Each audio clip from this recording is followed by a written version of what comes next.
오늘 에베소서 말씀을 같이 보겠습니다. 에베소서 말씀 5장 15절부터 21절까지의 말씀입니다.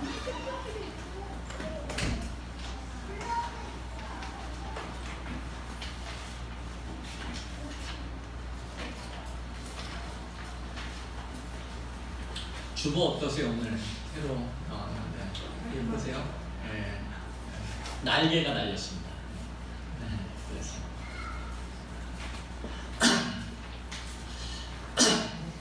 우리 5장 15절부터 21절까지 교독하도록 하겠습니다. 제가 먼저 읽고요. 여러분들 읽으시고요. 21절 다 같이 읽도록 하겠습니다. 그리고 주보 안쪽에 보면 제 설교문이 요약되어 있습니다. 보시면서 이렇게 어떻게 진행되고 있는지 보시면 될 것 같습니다. 제가 먼저 읽겠습니다. 그런즉 너희가 어떻게 행할지를 자세히 주의하여 지혜 없는 자 같이 하지 말고 오직 지혜 있는 자 같이 하여 세월을 아끼라 때가 악하니라. 그러므로 어리석은 자가 되지 말고 오직 주의 뜻이 무엇인지 이해하라. 술차림마다 이는 감당한 것이니 오직 성령으로 충만함을 받아 시와 찬송과 신령한 노래들로 서로 화답하며 너희의 마음으로 주께 노래하며 찬송하며 먼자의 우리 주 예수 그리스도의 이름으로 항상 아버지 하나님께 감사하며 같이 읽겠습니다. 그리스도를 경외함으로 피차 복종하라. 아멘. 여러분 우리 교회가 이름을 지난주에 갖게 됐는데 10달 만이에요. 그 10달을 기다렸던 이유는 우리가 교회를 그리스도의 몸이라고 성경은 표현하는데 몸이 엄마 뱃속에서 만들어질 때까지가 10달 정도 걸리죠. 그래서 교회라는 것도 그리스도의 몸이라고 본다면 그 몸이 10달 동안 구조가 만들어지고 기능이 만들어지고 이런 것들이 하나씩 만들어지면서 이 세상 가운데 이름을 갖고 태어나는 그런 의미를 갖고 이렇게 10달을 기도하며 기다려왔습니다. 그리고 드디어 이름을 갖고 저희가 오늘 첫 예배를 드리게 됐어요. 이름을 갖는다라는 것은 어떤 의미냐면 그 이름의 무게와 가치를 짊어진다라는 거예요. 여러분 이름 중에 대부분 정말 저는 전부 다라고 생각하는데 이름의 가치가 하찮은 이름은 없습니다. 여러분 이름 중에 그 의미가 너무 가볍고 보잘것없는 이름 보셨어요? 그래서 제가 이름이요 명제인데 밝을 명자에 있을 제자 제가 밝음에 있다. 제가 있으면 늘 밝아요. 이름의 무게가요 너무 무거워요. 왜냐하면 이게 빛이라는 게 엄청 무거운 이름 아닙니까? 그런데 모든 분들의 이름이 그럴 거예요. 그래서 이름을 갖는다라는 건 그 이름의 무게를 짊어진다라는 거예요. 이름에 걸맞게 살아야지. 걸맞게 살지 않으면 이름이 너무너무 누추해지죠. 여러분 그리스도인도 마찬가지예요. 하나님께서 우리에게 그리스도 안으로 우리를 부르시면서 이름을 주셨어요. 그 이름이 뭐냐면 성도예요. 그러니까 성도라는 이름은 어마어마하게 가치가 있고 무게가 있고 소중한 이름입니다. 우리가 그걸 까먹고 있거나 아니면 그 무게를 잘 알지 못해서의 문제이지 성도라고 하는 그 이름의 무게는 엄청난 것이다라는 거예요. 왜냐하면 그 이름을 누가 주셨어요? 하나님 주셨기 때문에. 여러분 이런 거 있어요. 지금도 보면 조선시대 때나 고려시대 때 왕이 쓴 현판들이 있어요. 그건 지금도 1000년이 지나도 어떻게 하죠? 걸어놓고 보관해요. 그거 만지면 큰일 납니다. 문화재 보호법에 따라서 만약에 그것을 훼손하거나 망가뜨리면 처벌에 처해져요. 여러분 대통령들이 역대 대통령들이 쓴 제가 보면 글씨가 별로 명필이 아니에요. 이렇게 썼는데 연필 같지가 않아. 별로 이렇게 갖고 싶지 않아요. 그런데 대통령이 썼다라는 그 이유 하나만으로 사람들이 그것을 자랑스럽게 걸어놓고 갑옷처럼 여기고 그 지역의 아주 소중한 자산으로 생각해요. 그처럼 누가 이름을 줬냐가 중요한데 하나님께서 온 우주의 주인신 하나님께서 주신 이름이 뭐냐면 성도예요. 그리고 그 이름을 주시기 위해서 치르신 대가가 있는데 그 대가는 자기의 독생자 예수 그리스도를 십자가에 죽이심으로 우리에게 주신 것이 성도라는 이름이에요. 그러니까 성도라는 이름을 갖는다라는 건요, 어마어마한 이름을 갖는 거예요. 별로 느껴지지 않아요? 엄청난 이름을 갖는 거예요. 오늘 우리 본문 말씀을 통해서 성도라는 그 이름의 가치와 의미를 한번 되새겨 보고요. 우리가 성도로 부르심을 받아 교회라고 모였는데 이 교회 안에 있는 우리에게 주신 그 성도라는 이름이 얼마나 값진 것인지, 그리고 그 값진 이름에 걸맞게 살아가기 위해서 우리에게 요구되는 것이 무엇인지를 우리가 간단히 한번 살펴보기로 합니다. 왜냐하면 오늘 성찬식이 있어요. 그래서 짧게 말씀을 나누도록 하겠습니다. 여러분, 우리가 살아가는 세상의 삶은 지난주에 살펴봤던 것처럼 그냥 멈춰 있지 않습니다. 아주 다양한 흐름을 갖고 이리저리 흘러가요. 하지만 그 흐름의 요약은, 그 모든 흐름이 다양한 것 같지만 그 흐름을 모아보면 한 가지로 귀결되는데, 그것은 무엇이냐 하면 욕구 또는 탐욕의 추구입니다. 사람들은 다 열심히 움직여요. 그 열심히 움직이는 이유를 한 가지를 딱 물어보면 뭐예요? 잘 살고 싶어서, 성공하고 싶어서. 여러분, 그 역 앞에서 아침에 부지런히 새벽을 깨우면서 출근하는, 일하러 나가는 사람들에게 한마디씩 물어보면 왜 오늘 이렇게 일찍 일어나서 오늘 이렇게 바쁘게 걸어가냐고 묻는다라면 그 사람들이 뭐라고 얘기할까요? 그 사람들의 대답을 다 모아보면 한 종류예요. 잘 살고 싶어요. 부자가 되고 싶어요. 뭔가 노후를 편안하게 보내고 싶어요. 그 핵심은 뭐냐면 물질과 연결되어 있다는 거예요. 그래서 세상은 막 다양하게 움직여요. 그리고 그 다양한 흐름 가운데 몸을 맡기고 살아가는 성도들도 동일하게 그 흐름에 휩쓸리게 되어 있습니다. 막 휩쓸려서 성도임에도 불구하고 어느 순간 가보면 부동산 떴다방에서 같이 막 하고 있어요. 세상의 흐름에 막 휩쓸리다 보면 사람들이 막 주식에 막 열광할 때 거기서 막, 주식이 나쁘다는 건 아니에요. 그런데 거기서 막 일확천금을 바라면서 그 주식이 열풍이 부는 그 한가운데 성도라는 이름을 갖고 그것을 숨기고 있다는 거예요.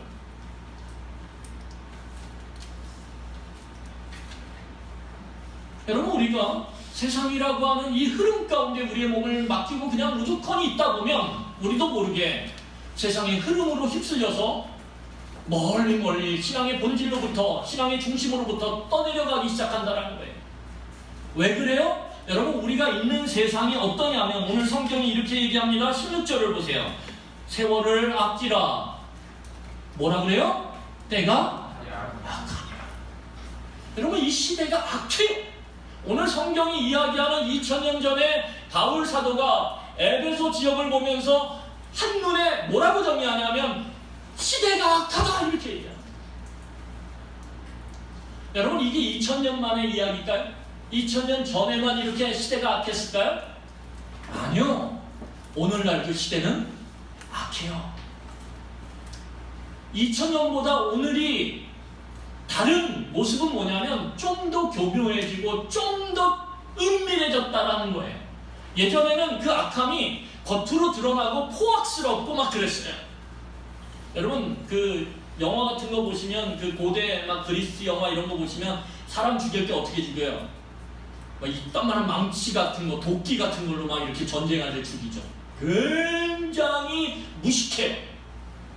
그런데 악해요. 근데 오늘날은 어떻게 죽여요? 전쟁에서 어떻게 죽일까요? 공기 중에 아주 치명적인 독가스들을 유포해가지고 전혀 사람이 위험한지도 모르면서 시름시름 앓다가 죽어가요. 여러분, 악함이요, 이 시대는 교묘해지고 은밀해졌을 뿐이지 악한 건 예나 지금이나 어때요? 동일하다는 거예요. 그렇기 때문에 이 악함에 우리가 그냥 몸을 맡기고 세상 속에서 살아가다 보면 우리도 모르게 신앙의 핵심과 본질에서 벗어나기 시작해요. 그 대표적인 것이 무엇입니까? 낯이라고 하는 세계 2차 대전 때 수많은 유대인들을 학살하고 수많은 나라들에 침범을 해서 그 유럽의 모든 대륙을 불덩어리로 만들었던 그 독일 나치군에 열심히 순종하고 복종하면서 그 나치군의 축복을 빌어줬던 교회가 어느 교회냐면 독일 교회예요. 그냥 몸을 맡기니까 교회가 사람들을 죽여내는 그 전쟁 무기 같은 사람들을 축복하면서 이들이 더 많은 사람을 죽이게 해달라, 그렇게 축복했어요. 여러분, 한국 교회는 다르지 않아요. 일제강점기 때 일본의 앞잡이가 돼서 종교적인 축복을 일본군에게 했던 그 사람들이 바로 누구예요? 한국 교회 대부분의 종교 지도자들이에요.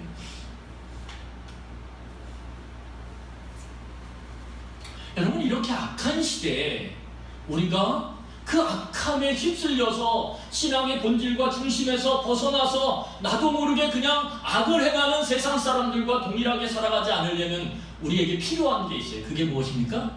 지혜예요, 지혜. 오늘 성경을 보면 이렇게 얘기합니다. 15절 같이 읽겠습니다. 15절 같이 읽겠어요. 시작. 어떻게 행할지를 자세히 주의하여 지혜 없는 자가 취하지 말고 오직 지혜 있는 자가 취하여. 예? 오늘 뭐가냐면 시대가 악하니까 너희들이 뭐를 가지라고요? 지혜를 가지라고. 지혜. 여러분, 성경에서 세상을 바르게 살기 위해서, 세상을 하나님의 사람답게 살기 위해서 요구되는 것이 무엇이냐면 지혜입니다. 그래서 잠언을 보면 잠언에서 가장 많이 이야기하는 게 지혜예요. 그리고 그 지혜를 한마디로 요약하면 잠언서는 이렇게 요약합니다. 여호와를 경외하는 것이 지혜의 근본이다. 그러니까 지혜는 땅의 지혜를 이야기하지 않아요. 땅의 지혜는 우리로 하여금 탐욕을 향해서 우리를 끌고 가요. 그리고 그 탐욕을 향해서 끌고 가는 결론은 뭐냐면 뭐예요? 헛됨이라는 거예요. 수천억 수조를 모았지만 죽음 앞에서 그의 인생을 돌아볼 때 헛되구나 라고 고백하는 게 인생이다. 세상의 지혜를 추구하면서 탐욕의 끝을 가는 그 끄트머리에 남아있는 거라고는 다른 게 아니라 그냥 헛되구나. 내가 아침부터 저녁까지 추가하고 일했는데 결국은 인생의 끄트머리에 와서 느끼는 그 허탈함은 무엇으로도 채울 수 없다는 거예요. 오늘 하나님은 지혜는 땅으로부터 오는 것이 아니라 어디로부터 온다라고 얘기해요? 하늘로부터 온다.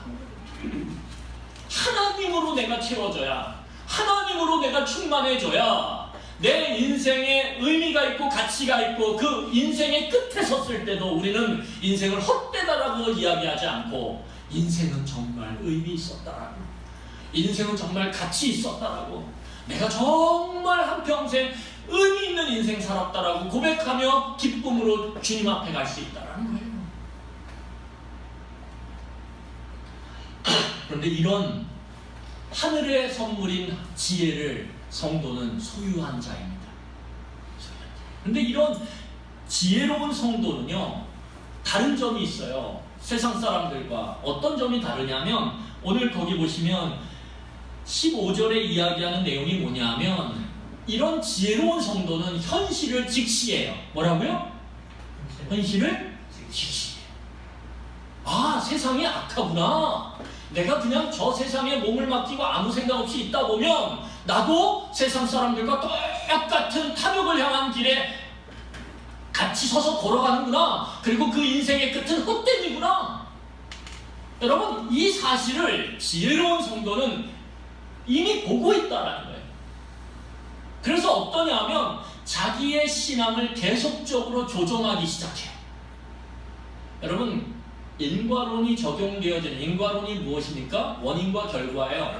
원인을 제공하면 결과가 나오는 게 기계예요. 여러분, 기계에 예를 들면 전원 버튼을 눌렀어요? 그러면 뭐가 나와야 돼요?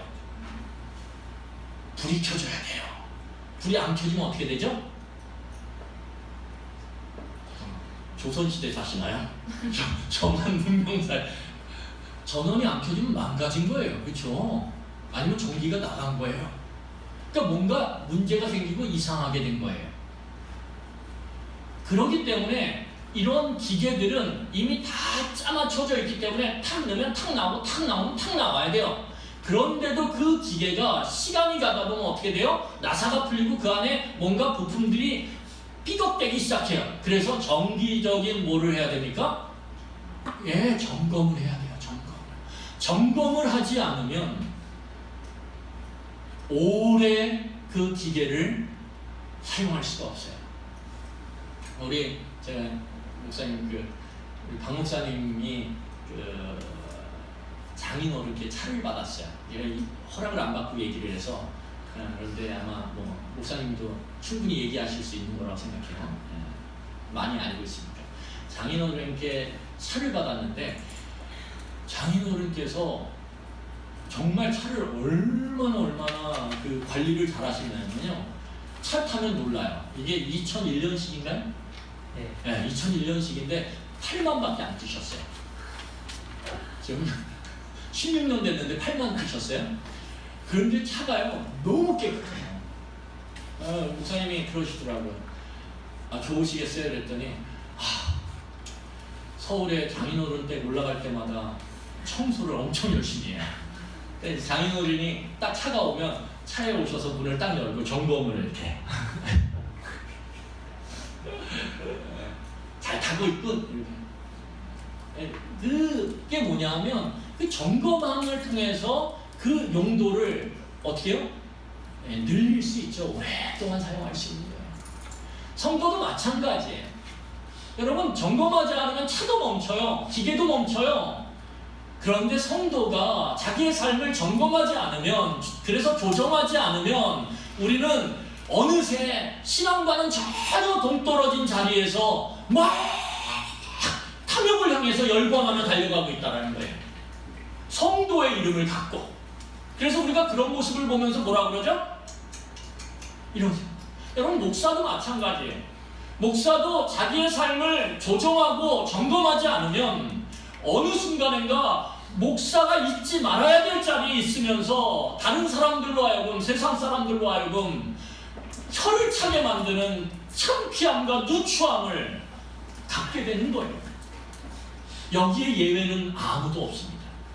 여러분, 그래서 오늘 성경은 이렇게 얘기해요. 뭐라고 얘기하냐면 그 신앙을 조정하고 그리고 점검하는 모습들을 오늘 15절에 보면 이렇게 얘기합니다. 그런즉 너희가 어떻게 행할지를 자세히 주의하여 지혜로운 자처럼 하라. 지혜로운 성도는요, 자신의 삶을 보며 내가 어떻게 살고 있는지를 주의 깊게 살펴요. 이게 조정 과정입니다. 여러분, 우리에게 왜 큐티를 하라 그러고 왜 뭐 기도를 정기적으로 하라 그러고 왜 그럴까요? 그건 성도에게 짐을 지우는 게 아니에요. 그러한 것들을 통해서 우리의 삶에 뭐가 주어지냐면 조정 과정이 주어지는 거예요. 맞아 내 삶이 조금 벗어났었네. 제대로 와야지. 내가 시어머니한테 하는 거 이거 내가 그냥 승질대로 했는데 이거 아니네 말씀이 그렇게 얘기하네. 내가 정말 은혜를 달라고 기도해야지. 그러면서 내 삶이 조정이 되는 거예요. 어떨 때요? 내가 살아가고 있는 모습들을 자세히 주의 깊게 살펴볼 때. 그래서 성도는 막 부상하면 안 돼요. 막 어떤 분을 보면 맨날 부상해. 오늘은 뭐 하지? 뭐 일을 찾아서 막 열심히 해요. 교회 안에서도 너무 일 찾아서 막 하면 안 돼요. 물론 일을 맡아서 이제 나중에는 하셔야 돼요. 이렇게 각자 은사대로. 그런데 마치 이곳저곳을 다 들쑤시면서 다니면서 성도는 일하는 사람이라고 그렇게 여겨지면 안 된다는 거예요. 성도는 일하기 전에 뭐예요? 자신을 자세히 살피는 사람이 돼야 돼요. 그래야만 다른 사람에게 말과 행동을 통해서 상처를 주지 않아요. 일하는 것보다 더 중요한 게 다른 사람을 아프게 하거나 다른 사람을 상하게 하지 않는 게 더 중요한 거예요. 공동체에서는. 여러분, 이렇게 신앙을 조정하는 신앙의 조정 과정을 점검 과정을 갖는 사람들, 이런 사람들은 어떤 삶의 모습들이 만들어지냐면 16절입니다. 우리 16절 보겠습니다. 같이 읽겠습니다. 시작. 기라 때가 악합니다. 이렇게 자기의 삶을 주의 깊게 살펴보는 사람들은요, 그 삶을 조정하면서 어떻게 되냐면 시간을 아끼게 돼요. 여기서 아끼다라는 말은 무슨 말이냐면 구속한다라는 말이에요. 구원한다. 죄에 빠진 사람을 하나님께서 구속하시고 구원하셨죠. 절망 가운데 빠진 사람을 구속하시고 구원하셨죠. 이런 지혜로운 성도는 시간을 어떻게 해요? 구속해요. 그래서 성도는 그 이름의 뜻이 뭐냐면 한번 따라해 보실까요? 시간을 구속하는 사람이다. 시간을 구원하는 사람이 성도예요. 여러분, 이전에 제사장의 역할은 무엇이냐면 죄를 짓고 온 백성의 그 죄를 그 성전이나 성막이라고 하는 공간 가운데 그가 찾아온 그 시간 속에서, 시간과 공간 속에 제사장과 그 죄인이 함께 만나요. 그리고 그 만남 가운데 제사장은 그 죄인을 어떻게 해요? 거룩하게 변화시킵니다. 여러분, 이게 제사장의 역할이에요. 베드로 사도는 우리를 통해서 성도를 향해서 뭐라고 얘기하냐면 성도는 왕같은 제사장이다, 이렇게 얘기해요. 여러분, 제사장 중에 제사장이신, 제사장 중에 대제사장이신 예수님께서 어떻게 하셨어요? 이 악한 시대 가운데 그분이 오셔서 그의 공생애를 통해서 악함이 만들어내는 병들, 악함이 만들어내는 고통들, 악함이 만들어내는 그 어려움들을 예수님은 그 순간, 그 시간에 그 악함이 만들어내는 고통 가운데 있는 사람들을 만나셔서 어떻게 합니까? 그들을 자유케 하셨어요. 그들의 병을 고쳐주셨고요. 그들의 아픔을 회복시켜 주셨고요. 심지어는 죽은 자를 살리기까지 하셨어요. 이게 대제사장이신 예수님께서 시간 속에서 그 악한 시간을 선한 시간으로 구속하는 역사예요. 여러분, 예수님을 만난 사람들은 복음서에서 보면 악한 시간을 가졌던 적이 없어요. 예수님을 만나서 예수님 오늘 누구 사기칠까요? 이랬던 적이 없어요. 예수님 오늘 만나서 어떤 고통 가운데 우리가 빠질까? 이런 적이 없어요. 예수님께 딱 오면 뭐라고 얘기하냐면 예수님, 이 악함 가운데 있는, 그래서 생긴 이 병을, 이 아픔을 예수님 고쳐주세요. 예수님은 대제사장으로서 그 악함을 선함으로 바꿔내시고 그들의 고통을 회복으로 바꿔내셨어요.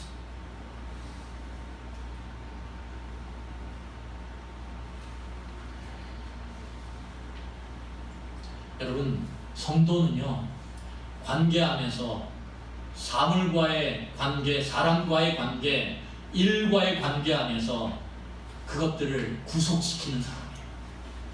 그래서 여러분들의 시간을 구속해야 됩니다. 내 일상의 삶을 쫙 볼 때 내가 과연 이 시간을 어떻게 보내고 있나, 그 시간을 하나님 앞에 딱 내놓을 때, 아니면 그 시간을 몇 년이 지난 후에 딱 돌아볼 때 그 시간을 생각하면 내 가슴속에 막 하나님의 영광이 가득 차고 기쁨이 가득 차고 그런 충만함이 가득 차는 그런 시간을 우리가 만들고 있는지, 아니면 굉장히 부끄럽고 창피하고 하나님 앞에 드러내기가 참 안타까운 시간을 만들어내고 있는지 우리의 시간을 봐야 돼. 나는 과연 시간을 구속하는 사람인가? 아니면 그 악한 시대에 내 몸을 맡기고 그냥 생각 없이 살아가는 사람인가?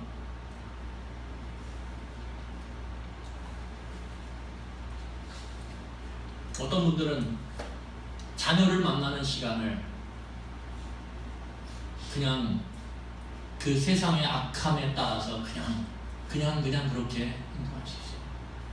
성도임에도 불구하고 자녀를 향해서 세상 사람들과 똑같이 공부하라면 넌 나고자가 돼, 루저야, 공부.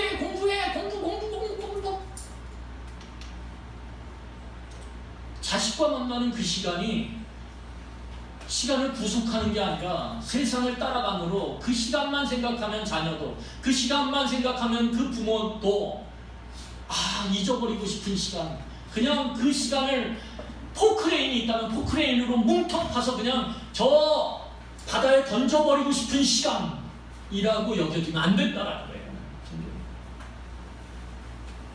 왜요? 성도는 시간을 구속하는 자이니까. 악한 시간을 선한 시간으로 만드는 사람이니까. 슬픔의 시간을 기쁨의 시간으로 만드는 사람이니까. 고통을 회복으로 만들어내는 사람이니까. 여러분, 그러면 시간을 구속하는 방법은 무엇일까요? 오늘 사도 바울은 두 가지로 얘기합니다. 시간을 그러면 어떻게 구속할 수 있을까요? 어떻게 내가 시간을 구속하는 지혜로운 성도가 될 수 있을까요? 오늘 첫 번째는 17절입니다. 우리 17절 같이 읽겠습니다. 시작. 그러므로 어리석은 자가 되지 말고 오직 주의 뜻이 무엇인가 이해하라. 오늘 거기 보면 그러므로 우리가 시간을 구속하는 때가 악하기 때문에 시간을 구속하려면 그러므로 뭐 하라고요? 주의 뜻이 무엇인가? 이해하라 라고 얘기해요. 어리석은 사람처럼, 지혜 없는 사람처럼 시간을 구속하기는커녕 그 악한 시대에 자기의 몸을 맡기고 신앙의 본질과 핵심에서 멀리 떠내려가는 것도 모른 채 그냥 세상과 똑같은 삶을 살아가는 잠자는 영혼처럼 그렇게 살아가는 거 말고 어떻게 해요? 지혜로운 성도는 주의 뜻이 무엇인가를 이해한다라는 거예요. 여러분, 우리가 주님의 뜻을 이해하기 시작하면요, 뭐가 생기냐 하면 적용력이 생겨요. 여러분, 어떤 사물의 원리를 이해하기 시작하면 어떻게 되죠? 그 사람은 그것을 적용해서 다양한 것들을 만들어냅니다. 물질의 어떤 성분을 이해하기 시작하잖아요. 그러면 그 물질을 갖고 다양한 물건들을 만들어내요. 제품들을 만들어내요. 라면을 여러분 우리가 만드는 방법을 알면 별의별 라면이 전 깜짝 놀랐어요. 외국 갔다 와서 이렇게 편의점에 들어갔는데요, 라면 종류가 왜 이렇게 많아요? 뭐 희한한 라면.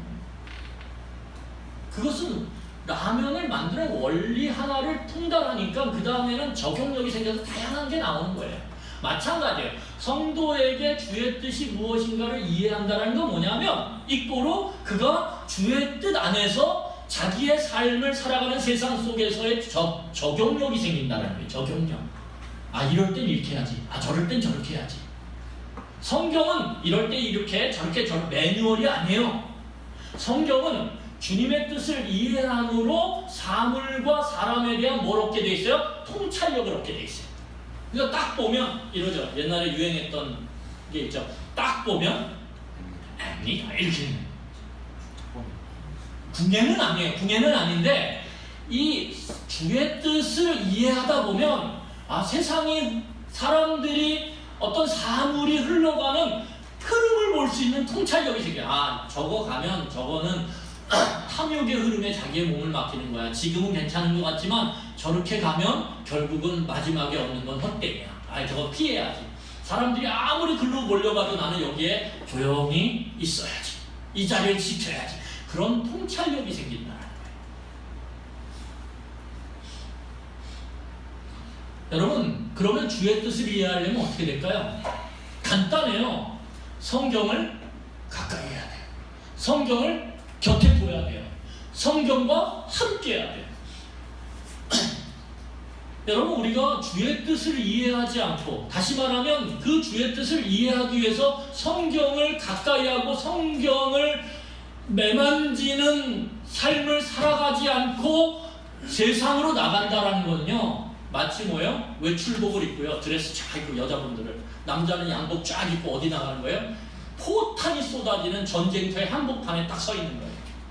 어떻게 될까요? 결과는 뻔하죠. 마치 그럴 것 같다라는 거예요. 그러니까 주의 뜻을 이해함으로 통찰력을 갖지 못하고 세상에 나가는 건 그냥 내가 그냥 세상에 몸을 맡기고 휩쓸리기로 작정했다라는 거죠. 그러니까 성도에게 가장 중요한 거, 세상을 살아가는 데 있어서 가장 중요한 건 뭐예요? 주의 뜻을 알아가는 거예요. 알아가는 거. 이 알아감을 통해서 주님의 뜻이 이해되기 시작하고 그 이해됨을 통해서 세상을 향한 통찰력이 이전에 없던 통찰력이 생기기 시작하는 거예요. 그런데 문제는 뭡니까? 우리의 삶 가운데 쫙 보면 이 시간을 구속할 수 있는 첫 번째 방법인 이 주의 말씀을 알고 이해하는 이 성경을 우리는 어떻게 해요? 너무 멀리 둬놨어요. 너무 멀어서 주일날 올 때 성경 어딨지? 지금 그렇진 않겠지만 예전에는 막 먼지 쌓이나 그래가지고 주일날 딱 갖고 오는 거지. 그리고 세상의 지혜를 주는, 세상의 헛된 지혜를 주는 매체들을 우리의 삶 가운데 너무 가깝게 두고 있어요.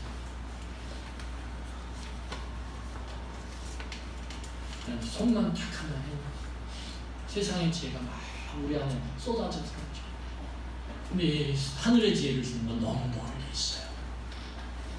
여러분, 이 문제에 대해서 우리가 깊이 생각해요. 이것을 가까이 하지 않는 한 우리는 결코 시간을 구속할 수가 없어요. 두 번째는 18절입니다. 우리 18절 두 번째, 시간을 구속하는 방법이 뭔지를 같이 보겠습니다. 18절 보겠습니다. 같이 읽겠습니다. 시작. 술 취하지 말라. 이는 방탕한 것이니 오직 성령으로 충만함을 받으라. 여기 보면 뭐라고 나오냐면 성령으로, 오직 성령으로 충만함을 받으라 얘기해요. 그 말을 하기 전에 뭐라고 얘기해요? 술 취하지 말라. 이는 방탕함이니라. 오직 성령으로 충만함을 받아라. 거기 생략된 게 있어요. 뒤에 술 취하면 방탕이죠. 술 취하면 방탕으로 이끌어요. 그러면 그 반대되는 성령으로 충만케 되는 건 뭘로 이끌까요? 거룩함으로 이끌죠. 그래서 여기서 술 취한다는 건 단지 그냥 술을 홀짝홀짝 마시는 게 아니에요. 여기서 술 취한다는 건 뭐죠? 술의 지배를 받는다는 거예요. 여러분, 술에 취하면 어떻게 돼요? 여기서 뭐 이렇게 고백을 할 필요는 없습니다. 술에 취하면 뭐 텔레비전에 우리 이렇게 보시면 알죠. 술에 취하면 이성과 양심이 마비돼요. 여러분, 술 취한 사람 중에 이런 분 봤어요? 찾기를 건너야 되는데 친구한테 아니야 건너지 마. 지금 빨간불이야. 이런 분 없어요. 어떻게 합니까? 빨간불인데 막 건너요. 막 건너요. 차가 막 삐삐삐 써요. 무슨 말이냐면 이 술에 취해서 술의 지배를 받기 시작하면 이성이 마비 현상이 일어나면서 오작동이 일어나요. 그리고 우리의 양심이 오작동이 일어나기 시작해요. 그러면 어떻게 될까요? 결국은 방탕으로 가는 거예요. 여러분, 그래서 술에 취한 사람들이 아침에 깨서 하는 말이 뭐죠? 어젯밤에 왜 그랬을까? 어젯밤에 왜 그랬을까? 어젯밤에 내가 왜 그 짓을 했을까? 어젯밤에 왜? 후회해요.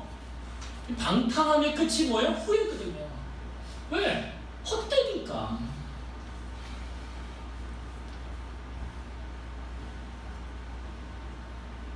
그거에 대척점에 서 있는 게 성령으로 충만케 되는 거예요. 그러면 성령으로 충만케 된다는 건 뭘까요? 성령의 지배를 받는 거죠. 내 지성과 내 정서와 마음과 내 의지가 성령의 지배를 받고 성령의 감화를 받아서 움직이기 시작하는 거예요. 이 지정의라는 건 무엇이냐면 인격이거든요. 그러니까 내 인격이 성령의 인도하심을 따라서 조금씩 뭔가 다른 길을 가기 시작하는 거예요. 이전과는 다르게.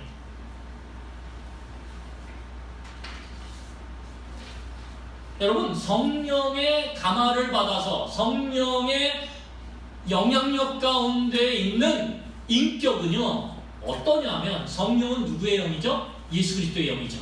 그래서 성령이 하시는 일이 있는데 성령은요 예수 그리스도의 뜻을 넘어서지 않아요. 성령은요 예수 그리스도의 뜻 안에서 활동하고 역사하고 일하십니다. 그래서 성령으로 충만해진 인격은요 이미 시간을 구속하기 위해서 이 주의 뜻을 알고 이해하고 이것을 통해서 통찰력을 갖게 된 사람은요 이 안에서 이 주의 뜻 안에서 순종하며 따르게 되어 있습니다. 그러니까 여러분 기도원 갔다 와가지고 막 충만해졌는데 와 성령 충만해 성령 다 이랬어요? 그런데 기도원 버스 타면서요. 기도원에 버스가 있습니다. 기도원 높은 산에 있기 때문에 버스에 타면서 가방을 휙 던지고 먼저 점프를 해서 앉으면서 이 옆자리에 내 같은 교인이 탈 거예요. 그러면서 앉지 마세요. 이러면 하고 막 방언을 쏟아내고 막 입신이라고 얘기하고 막 뒤집어지고 다 필요 없어요. 성령이 충만해질 때 나타나는 현상은 가장 중요한 현상은 뭐예요? 인격이 주님의 뜻에 의해서 통제되고 지배를 받아서 그가 주님의 뜻에 순종하며 살아가는 삶이 이루어지는 거예요. 그럴 때 맺혀지는 게 무엇입니까? 성령의 열매예요.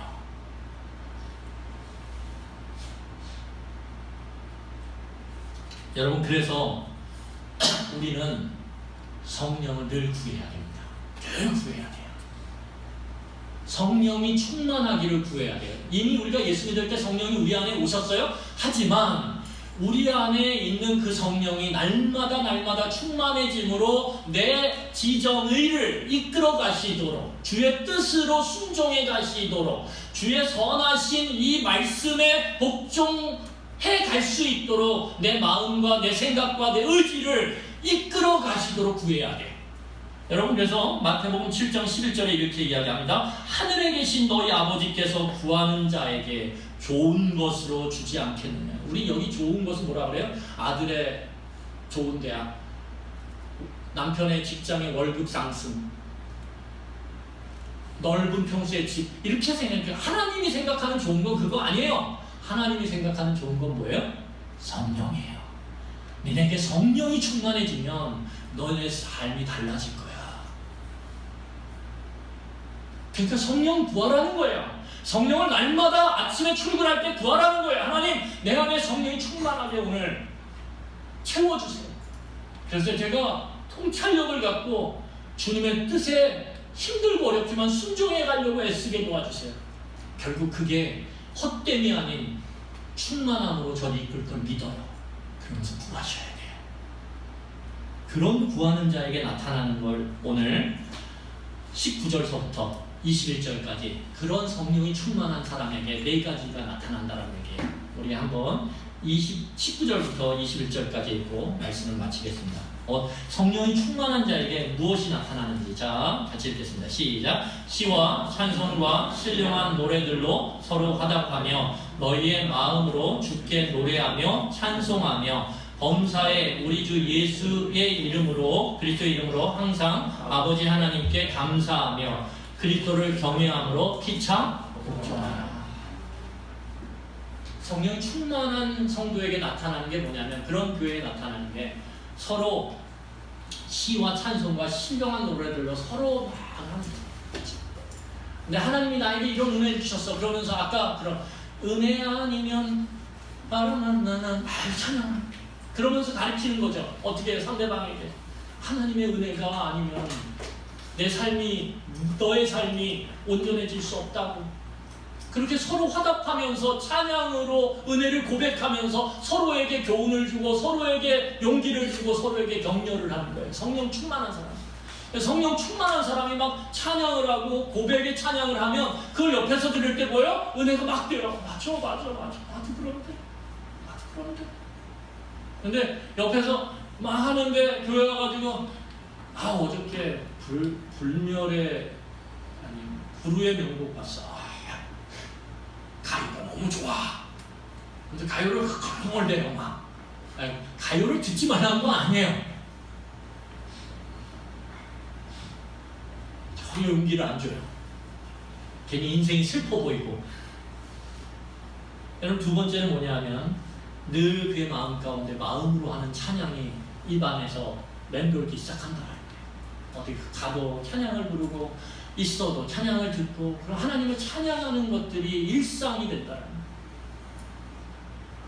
그리고 거기 항상 하나님께 감사하며 그리고 서로 복종하는 모습들이 생긴다는. 이건 다음 주에 제가 좀 더 언급하고 자세히 살펴보도록 하겠습니다. 여러분, 이 시간 우리 같이 기도하기로 합니다.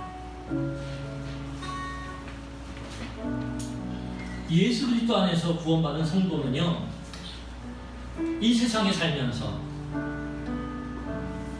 주어진 시간의 악함에 끌려가는 사람이 아니에요. 사단은 자꾸 우리를 악함 가운데 몰아넣으려고 합니다. 그 악함 가운데서 같이 원망하고 같이 들쑤시고 같이 상처 주고 같이